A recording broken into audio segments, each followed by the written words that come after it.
National highway 30 सिगनपुर Nayapara के पास चलती truck में आग लगी है। आग लगने का कारण अज्ञात बताया जा रहा है। पहले पिछले चक्के में आग लगी, उसके बाद धीरे धीरे पूरे ट्रक में फैल गई। ट्रक में यूरिया खाद भरा हुआ था जो आंध्र प्रदेश से मध्य प्रदेश यूरिया लेके जा रही थी। ट्रक के चालक ने चक्के में आग देख ट्रक को रोड किनारे खड़ा कर दिया। चालक और आसपास के लोगों की मदद से आग बुझाने का प्रयास जारी है।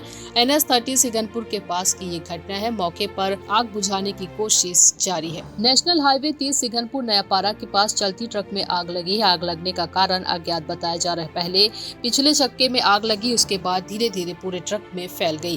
ट्रक में यूरिया खाद भरा हुआ था जो आंध्र प्रदेश से मध्य प्रदेश यूरिया लेके जा रही थी।